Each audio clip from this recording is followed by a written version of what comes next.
Хай. За бүгдэнд нь энэ өдрийн мэнд хүргэе.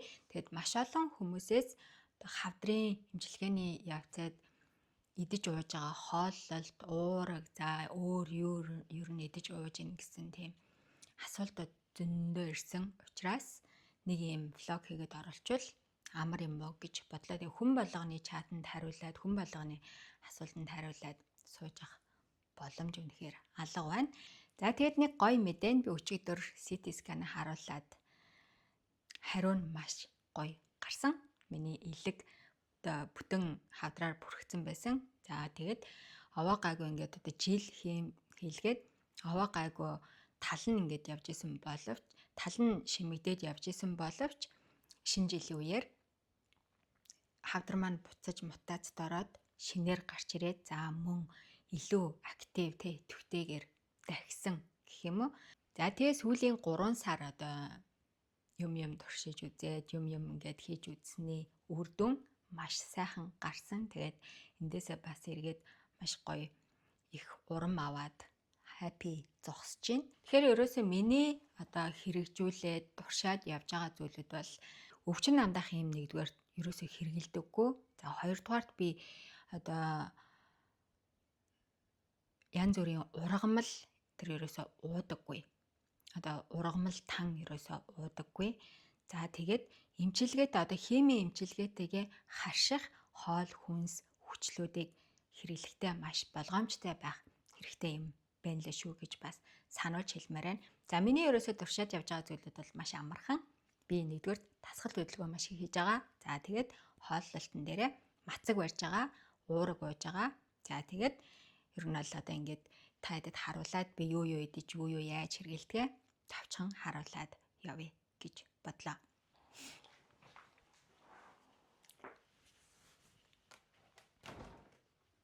Миний хамгийн хэрэгэлдэг одоо жимс хүнсний ногоо гэх юм одоо лимон ч айланд нь ордог.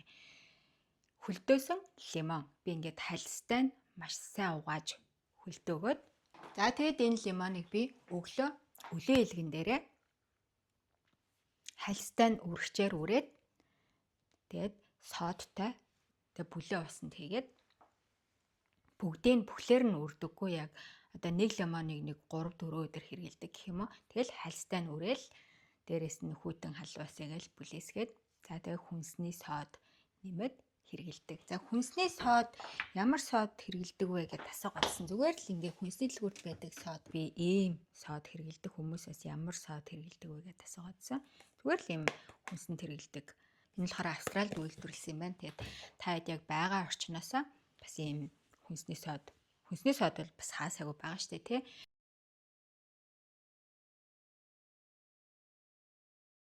За ингээд өлийн илгэн дээрээ бол содтой, лимонтой бүлээн ус уудаг.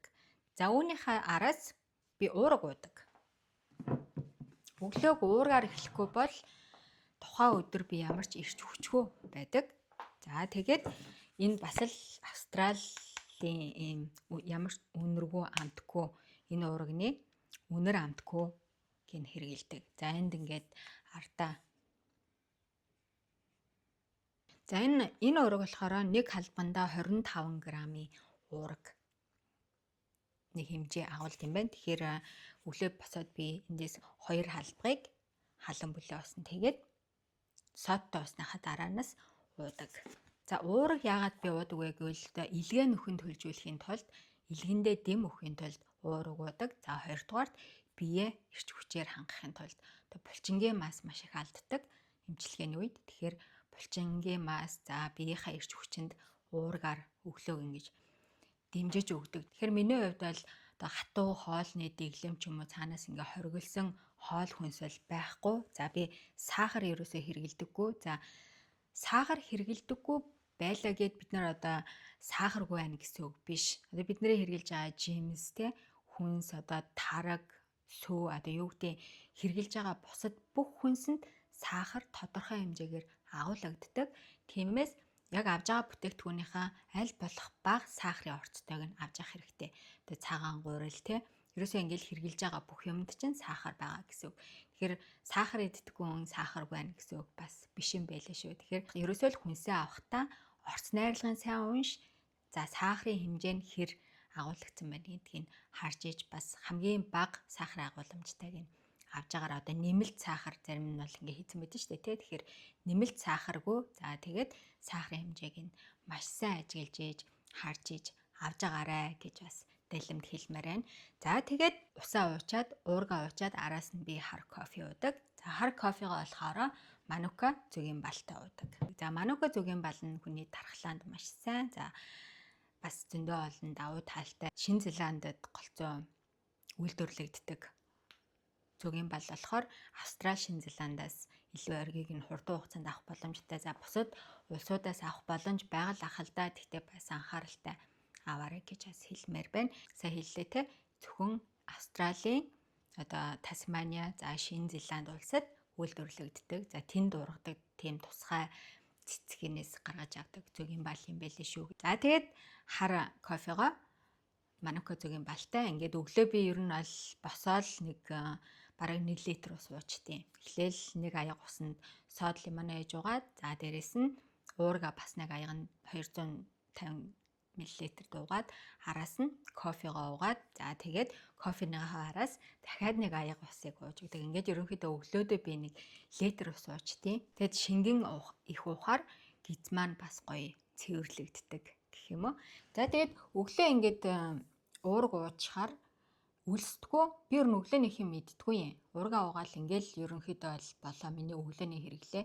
За заримдаа бүр ингээд нэг үлсэд ч юм уу юм идмээр санагдаад байвал 2 чансан өндөг идчихтэй. Тэгэл болоо.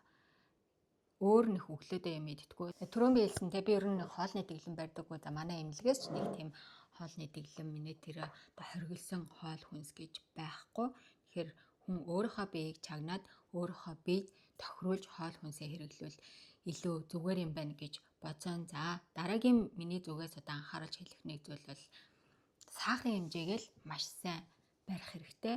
За мэдээж тэ хавдар тамуу хавдар чинь сахараар хоолдгоо гэж бас ингээ маргаантай одоо тэгээд одоо миний туршиж үзснээр бол сахар хавдарт маш их нөлөөлд юм байлээ. Тэгэхээр сахар дээрээ за инсулин болж өгвөл байнга бууруулах бүтээгдэхүүнийг хэрэглэж агаарай гэж бас хэлмээр байна. За тэгээд өдрийнхөө хоолнд бол мах, гурил, хуушуур, бууз, алин ч хамаагүй хүссэн хоолоо иддэг. Оройныхоо хоолнд бол болж өгвөл хөнгөн юм мэдээд за бүр оройны хоол заримдаа ер нь иддэггүй гэх юм уу. За миний хооллолт бол ерөнхийдөө яг иймэрхүү одоо өдөрт бараг нэг л хоол иддэг. За тэгээд өглөө оройдоо бараг юм иддэггүй гэсэн үг. Шингэнээ бол маш сайн уудаг, усыг маш сайн уух хэрэгтэй.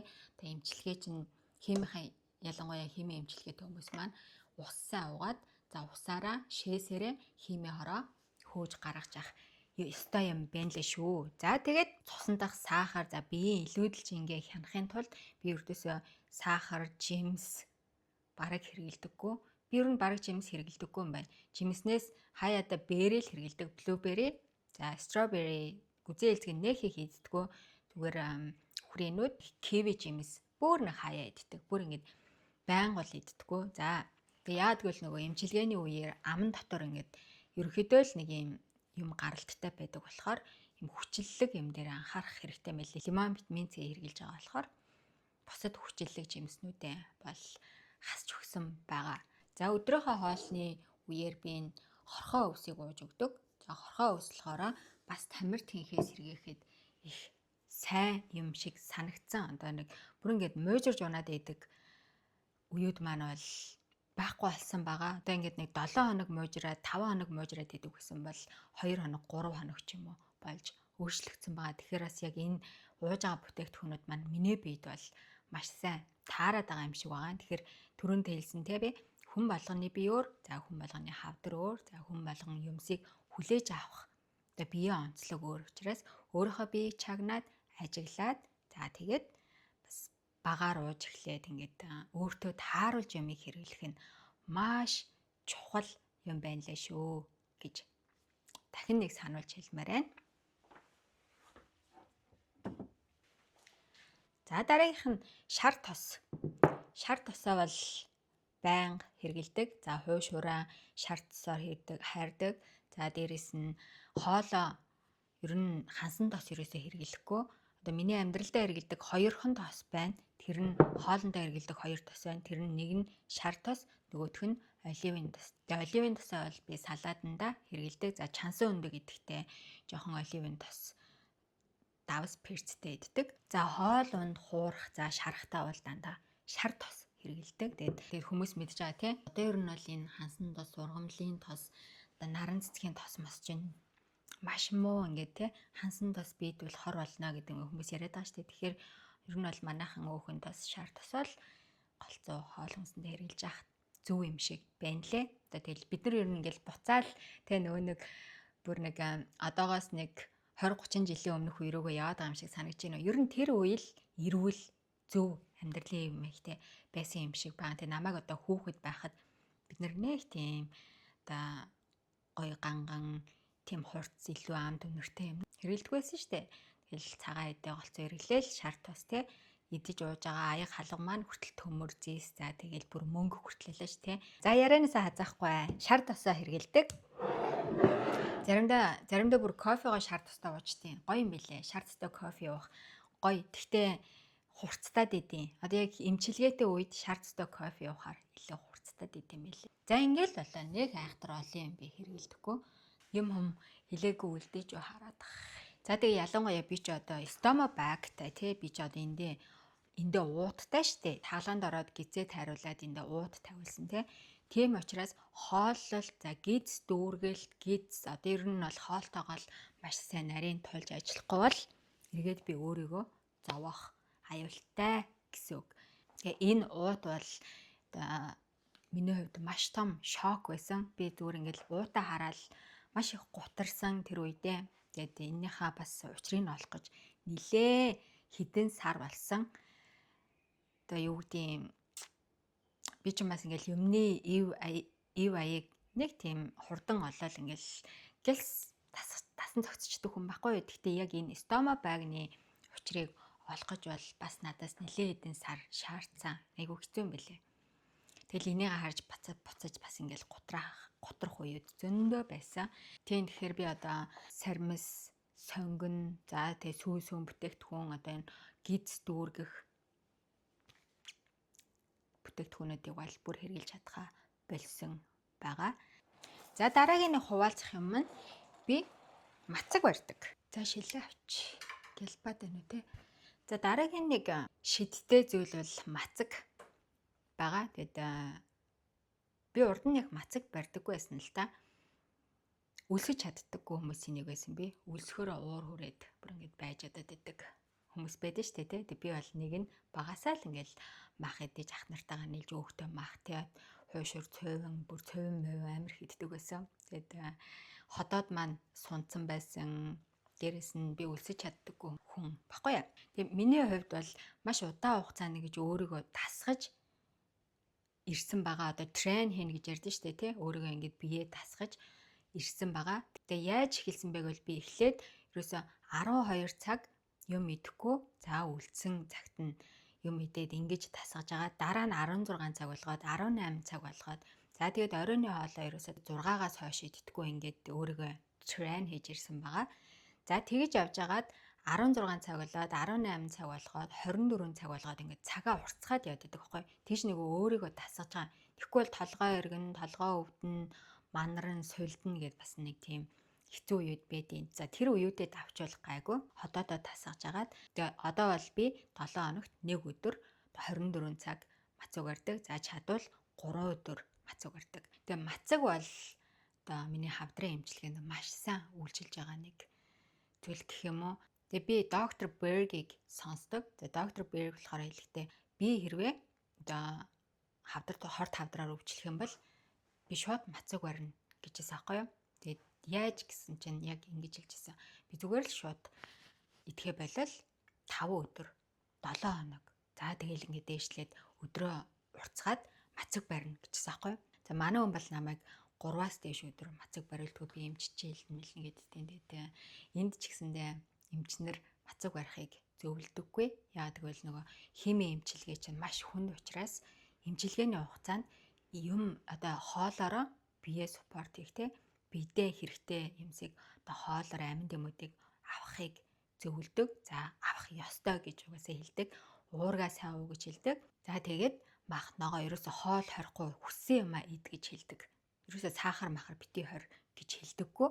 Тэгэд би бол сахар хэрэглэдэггүй. Би одоо хавдартай хүмүүсийг бол би ерөөсө сахар бити хэрэгэл сахараа зогсоо гэж хэлмээрэн. Дээрээс нь жимсний шүүс ердөөсөө битгий хэрэглэх гэж бас зөвлөмөр санагддаг. За тэгээд мацгаа яг түрүүний хэлсэнтэй цаг цагаар ингээд уртсгаад өөрийнхөө биед дахиад өөрийнхөө биед тохируулаад барь мацаг барих бол гайхалтай. Тэгээд мацаг барьж явах явцад бидний бие өөрсдөө сэргээгээд бид хэрэггүй эдсээ идээд одоо эсүүдийг идээд тэрүүгээрээ эргээд ингээд одоо бид хэрэгтэй амин дэм эрчим хүчээ тэнэгдээ сангадаг гэж байгаа байхгүй. Тэгэхээр ерөөсөө л гайхалтай. Би түрүү хэлсэнтэй сүүлийн 3 сар одоо миний туршиж ирсэн үр дүн бол өчигдрийн ингээд CT сканер маань гайхалтай гарлаа гэж. Энэ ерөөсөө л мацаг, бясалгал, тасгал энэ гурвыг л би маш сайн туршилсан байгаа. Тэгэхээр одоо би дахиад нэг 3 сар яг энэ хэрэгжүүлж ирсэн алхмуудаа хэрэгжүүлээд тэг 3 сарын дараа ер нь аль хавдраг болно гэсэн зорилго тавьсан явж байна. Тэгээ би угаасаа хүссэн юм авдаг хэрэгжүүлдэг болохоор хавдраг болно гэсэн зорилго тавьсан ажиллаж байгаа. За тэгээд мацган дээр нэмж хэлэхэд одоо бүр юу ч хийхгүй зөвхөн усууж мацаг барина гэсэн үг байхгүй. Уг нь бол мацаг чинь за хэрвээ бүр чадахгүй бол уургаа уугаад зөвхөн уурга уугаад усаа уугаад мацаг барь. Уурга уугаад байхад ядарч сольдож унахгүй тий. Тэг хүмүүс ингээд нөгөө мацаг гэл тэгэхээр шууд айчдээ штэ тий. Тийм хэцүү биш. Уурга өдөрт 3 удаа уугаад усан тийж уушаа сүүн тийж уулж ийн нэмэн. За хэрвээ жин нэмэ гэж байгаа бол сүүнд уурга айж угаарай. Тэгээд өдөрт 3 удаа уурга уугаад тэгээд усаа сайн уугаад мацаг барихад бол нэг тэгж сольдож унахгүй. За боломжтой бол хорхоо өсөө олж аваад бас уугаараа. Ерөөсөө зөвхөн шингэн уугаад юм идэхгүй мацаг барина л гэж ойлго. Тэгээд туршаад үзээрэй. Бас туршиж үзээд сэтгэлдлүүдээ хуваалцаарай. За тэгээд явандаа бүр ингээд сурчхаараа зөвхөн ус уугаад одоо ширгээс ус уугаад за эсвэл буцлагсан ус уугаад усаа бас маш сайн шүүж одоо цэвэрлэж ширгээж буцалгаж уух хэрэгтэй юм байлаа. Тэгэд би бол өглөө усаа буцалгачаал тэр усаа яг ингээд өдөр жөнгөө уугаал дуусгадаг.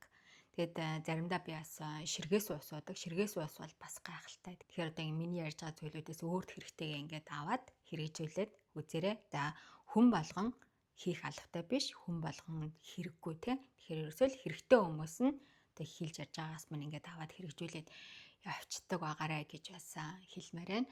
За тэгээд мацаг барьж байгаа хугацаанд бас тасгалаа хийн штэ. Тасгал хөдөлгөөн бол зайлшгүй шаардлагатай. Одоо өвчтөй ч гэлтгүй эрүүл хүнд ч гэсэн те. Нэг тухайн өдрөө эрч хүчтэй гоё гараасаа олон юм гаргая гэвэл өглөө босоод шууд тасгалаа. Усаа уучаал, кофегаа уучаал нэг 10 минутыг 5 минутыг тасгал хийчихэд тухайн өдрийг бол дайггүй өнгөрөөждөг шүү. За миний хооллолт бол ердөөсөө л ийм амархан. Нэг тийм айхтар нарийн мөрдөөд байх юм байхгүй тий. За эсвэл тий хориглоод байх юм байхгүй. Ерөөсөө л сахар, инсулина буулгах дээр одоо таргалахгүй. Одоо уус ингээ хем эмчилгээ хэлэхэд цаанаас ингээд нөө биеийг таргалуулах тийм тариа тийм дотор ч ингээд багтсан байдаг байхгүй юу? Угаасаа таргалдаг. Бисээ хем эмчилгээ эхлээд 6-аас 7 хил таргалсан. Тэгээ одоо ингээд буцаад өөрийгөө нэг тасгал хийгээд байгаа болохоор гайг болоод явж байна л да. Тэгэхээр ерөөсөө илүүдэл өөхөө маш сайн хянаад инсулин сахарын хэмжээ хянаал явуул тажгүй юм шиг санагцсан. За дээрэс нь хит турж болохгүй. Хит туранхаа авах юм бол дархлаа онно. За тэгээд дархлаа онох юм бол буцаад нэг хавдартаа үд таалгаа нэгэд өчөж гин гэсэн үг. За бас хит таргалж болохгүй. Таргалах юм бол хавдарч бас нөгөө өөхнөөс маш их хоололт юм билээ шүү дээ. Тэгэхээр ерөөсөө л ингээл баланслаг юм лээ. Тэг миний хувьд бол маш нарийн чанга юм зарчимтай. Тэрийг яг ингээд өдөр болгон алдахгүй явахгүй бол одоо энэ өвдөлтөөс залхаж чинь нэг удаа ингээл рутин алдал нэг удаа л ингээл хийдэг юмнуудаа доголдуулчих юм бол нөгөө амар чин дүүрэн идээд юм гараал эсвэл ингээл буцаал сулдаал тархлаа минь унаад байдгийн. Тэгэхээр яг ингээл яс мөрдөөл өөртөө бүр үнж байгаа тий. Тасгалаа айгал уурга уугаал мацгаа барайл ингээл бяцлаглаа айгал тулаад ажиллах юм бол хавдар бас нэг тийм амар одоо тий шууд аваа заларчдаг юм биш юм байна. Тэгэхэд сэтгэл зүй хөдөлгөөн, дасгал за тэгээд мацаг дээрээ сайхан ажиллаад өгөхөд тажгүй дээ. За, асуултууд байвал танад руу үргэлжлүүлээ бичээд дараа би ингээд хурааж агаад нэг видеонууд болгоод ингээд оруулаад яваад бай. Ингээд дараагийн видеогоор эргээд уулзцгаая.